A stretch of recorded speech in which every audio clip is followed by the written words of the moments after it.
बिस्मिल्लाहिर्रहमानिर्रहीम। My dear students, first year class. बेटा आज हम डिस्कस कर रहे हैं effects of pressure, density and temperature on the speed of sound in a gas. यानी इनको हम वन बाय वन ये डिस्कस करेंगे कि स्पीड ऑफ साउंड पे इनका क्या इफ़ेक्ट हो सकता है। याद होगा कि हमने लैप्लेस करैक्शन को लास्ट टाइम डिस्कस किया था और उसमें हमने फार्मूला ये अप्लाई किया था V is equal to gamma P over rho. उसी को यहाँ पे हम अप्लाई करेंगे। तो सबसे पहले स्टूडेंट्स हम बात करेंगे इफेक्ट ऑफ प्रेशर की।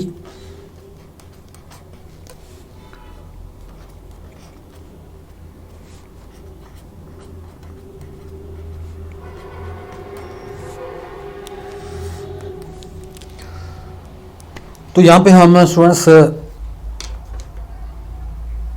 we know this relation. I mean, according to Laplace relation, we know that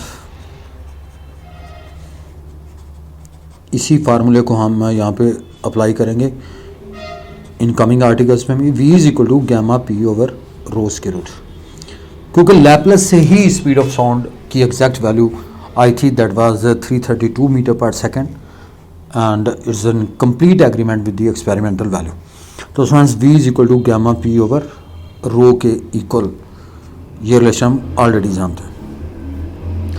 अब स्टूडेंट्स एक चीज़ यहाँ पे ये कंफर्म है कि the density and the density of a gas is proportional to its pressure. The density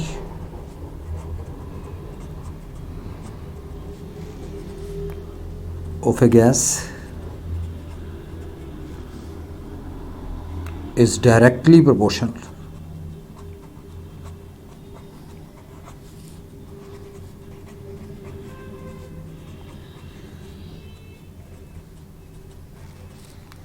to its pressure.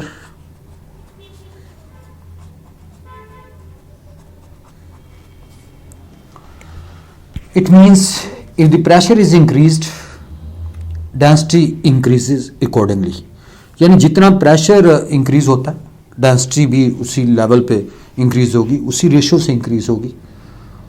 And it decreases with the decrease of the pressure because both are directly proportional. यानी pressure increase होता है तो density भी उसी ratio से increase होगी, और pressure अगर डिक्रीज़ होता है तो डेंसिटी भी डिक्रीज़ होगी अकॉर्डिंगली। तो इट मीन्स, इसका मतलब ये हुआ कि यहाँ से आप gamma is already constant, the ratio P over rho, ये वाला ratio students P over rho ratio, it remains constant for any change of pressure. For any change of pressure जो है पी ओवर रो रेशो जो है ये constant आएगा students. So that's why speed of sound is independent of the pressure. Speed of sound is independent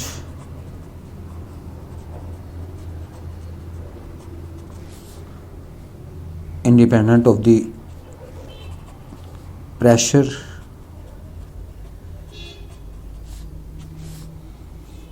of gas or air।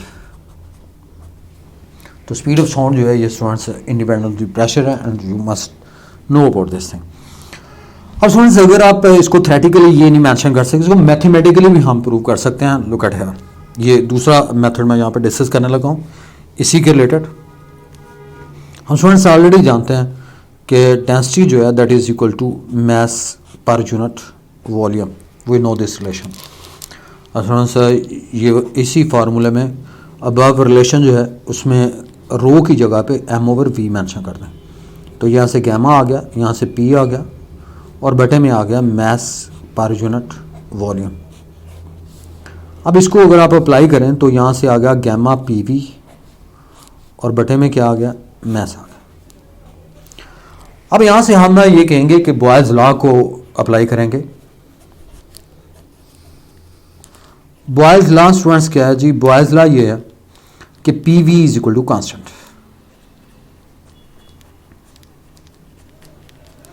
अब इसमें अबावी question में ये कीमत यहाँ पे दर्ज करते हैं। तो स्टूडेंट्स हमारे पास यहाँ पे देखिए gamma constant, P V constant regarding to Boyle's law, M is always constant. तो ये सारी चीज़ें जो इस रिलेशन में हमें नज़र आ रही हैं, ये सारी की सारी यहाँ पे कांस्टेंट हो जाती है। So that's why V is equal to constant.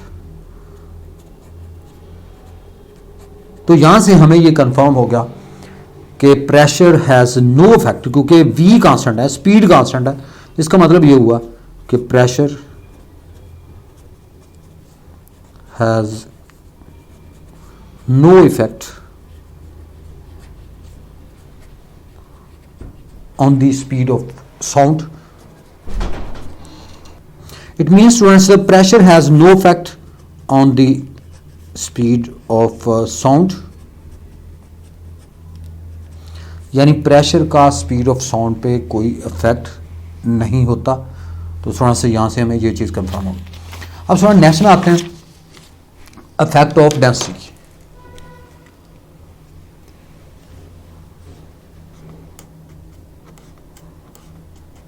effect of density।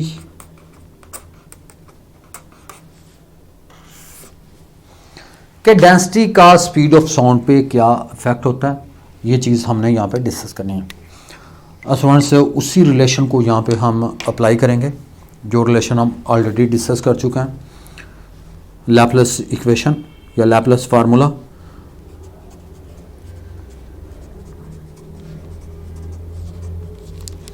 V is equal to gamma p over rho square root। ये रिलेशन हमें पता है, V is equal to gamma p over rho square root के बराबर है। अब यहाँ से हम ये कहेंगे कि स्टूडेंट्स इफेक्ट ऑफ डेंसिटी में अभी हमने डिस्कस किया था इफेक्ट ऑफ प्रेशर। तो प्रेशर का तो स्टूडेंट कोई इफेक्ट ही नहीं है speed of sound. Pressure has no effect on the speed of sound. Gamma is constant. Gamma की वैल्यू आप जानते हैं फॉर ऑल गैसेस 1.4 होती। तो P भी कांस्टेंट, गैमा भी कांस्टेंट। तो यहां से हम ये लिख सकते हैं V is equal to constant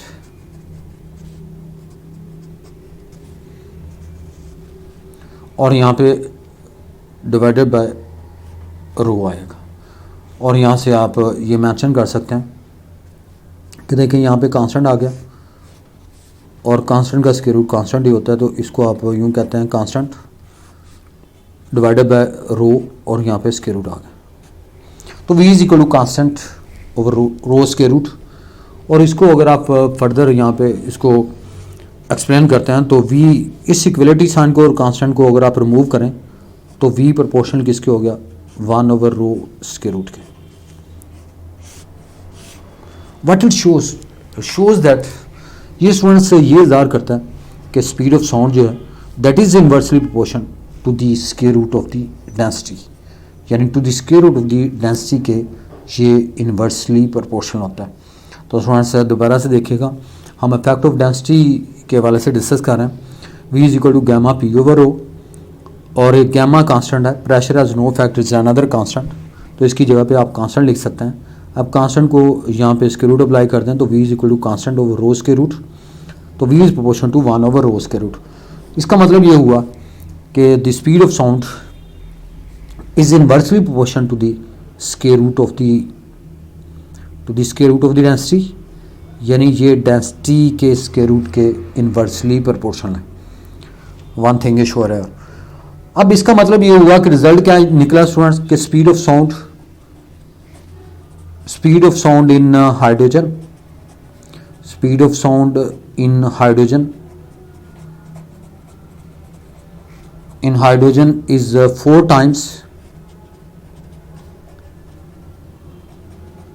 is 4 times its speed of sound, its speed in oxygen।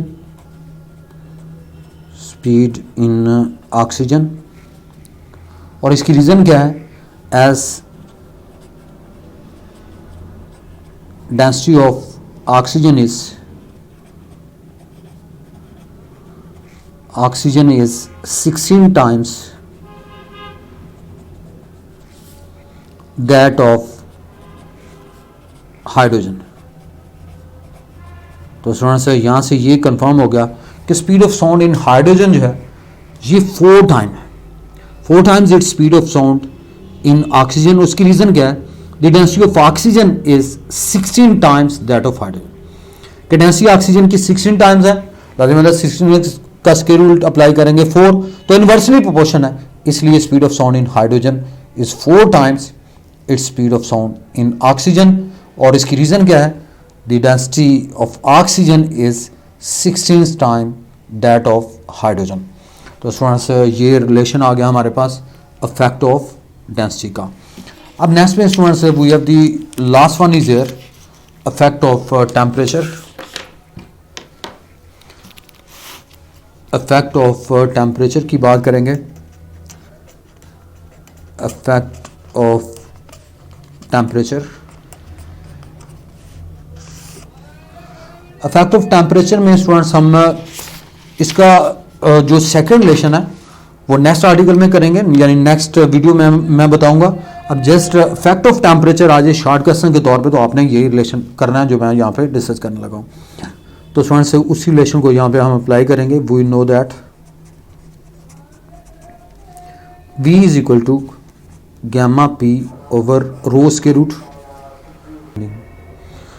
Students we have the effect of temperature, we know that the V is equal to gamma P over rho students, rho is the density। अब यहाँ से आप density का relation apply करते हैं, rho is equal to mass per unit volume। Students inserting the values, V is equal to gamma P और divided by क्या है mass per unit volume। अब यहाँ पे आपने that is V and that is volume, so you must know that is speed and that is the volume। So after simplification that is gamma P V divided by m square root। Sir दोबारा से देखिएगा, हम effect of temperature की बात कर रहे हैं। We know this relation V is equal to gamma P over rho, density mass per unit volume होती है। अब यहाँ से इस रो की जगह पे मैस पर यूनिट वॉल्यूम लिखते हैं, तो gamma P over mass per unit volume, fraction of fraction it will be shifted upward, gamma P V divided by m। अब आपने यहाँ पे जनरल गैस इक्वेशन को अप्लाई करते हैं स्टूडेंट्स, जनरल गैस इक्वेशन। और जनरल गैस इक्वेशन क्या है students, P V is equal to N R T, you must know its value. N क्या है, number of moles, let's suppose 1, तो P V किसके बराबर हो गया students, P V is equal to R T के equal, P V is equal to R T. So putting this value in that equation, V is equal to gamma PV की जगह पे RT लिखते हैं और डिवाइडेड बाय M आ गया, तो V बराबर हो गया gamma RT over M square root. अब यहाँ पे देखें तो आप ये कहेंगे कि इन दैट पर्टिकुलर रिलेशन में स्टूडेंट्स गैमा कांस्टेंट, R जो है ये यूनिवर्सल गैस कांस्टेंट है, यूनिवर्सल गैस कांस्टेंट है, और T टेम्परेचर है, और मैस जो है ये भी कांस्टेंट। तो यहाँ से हमें ये पता चल गया कि गैमा जो है ये भी constant for all gas, value 1.4, R की वैल्यू हम ऑलरेडी जानते हैं, यूनिवर्सल गैस कांस्टेंट है, mass is another constant, mass भी कांस्टेंट है। तो यहाँ से हम ये लिख सकते हैं students constant into T square root, यानी इसकी जगह पे कांस्टेंट 1 2 3 ये तीनों कांस्टेंट है, कांस्टेंट आ गया, और यहाँ पे टी स्क्वायर रूट आ गया। अब ये कांस्टेंट और इक्वलिटी साइन को आप यहाँ पे रिमूव कर दें, तो यहाँ से आप ये कहेंगे कि V is proportion to T square root. तो यहाँ पे हमारे पास ये रिलेशन आ गया students, the speed of sound is directly proportion to speed of sound is directly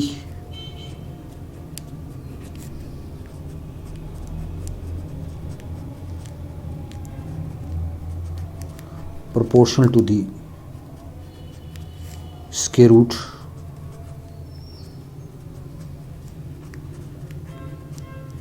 of the temperature।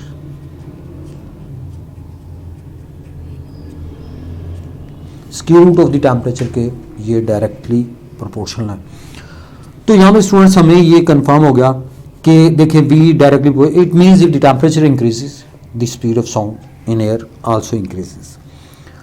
तो यहाँ से स्टूडेंट्स एक और एक्सरसाइज का एक शॉर्ट क्वेश्चन भी है कि स्पीड ऑफ साउंड जो है वो एक वार्म एयर में स्पीड ऑफ साउंड ज़्यादा होती है as compare to the cold air, यानी कोल्ड एयर के comparatively speed of sound warm air में ज़्यादा होती है, और ये इसी रिलेशन से ये प्रूफ है students. Speed of sound is directly proportional to the square root of its temperature. तो स्टूडेंट्स हमने आज फैक्ट्स की बात की कि इफेक्ट ऑफ प्रेशर क्या है। आपने देखा कि pressure has no effect on the speed of the sound, इस चीज़ को हमने प्रूव किया। दैन इफेक्ट ऑफ डेंसिटी में आपने देखा कि स्पीड ऑफ साउंड जो है that is inversely proportional to the square root of the density, यानी speed of sound inversely proportion है square root of the density के। और उसके बाद इफेक्ट ऑफ टेम्परेचर का हमने एक पार्ट यहाँ पर डिस्कस किया, जस्ट मैथमेटिकली प्रूव किया। अब इसका मेन इंपॉर्टेंट आर्टिकल जो है V T is equal to V naught plus 0.61 T, वो हम नेक्स्ट वीडियो में स्टूडेंट्स हमने इसको डिस्कस करना है। तो आप लोगों ने स्टूडेंट्स से ये तीनों चीज़ें जो फैक्ट्स की बात की है, ये मोस्टली पेपर में शॉर्ट क्वेश्चन के तौर पे आता है, इसको आपने अच्छे तरीके से स्टूडेंट्स याद करना है। थैंक यू आप।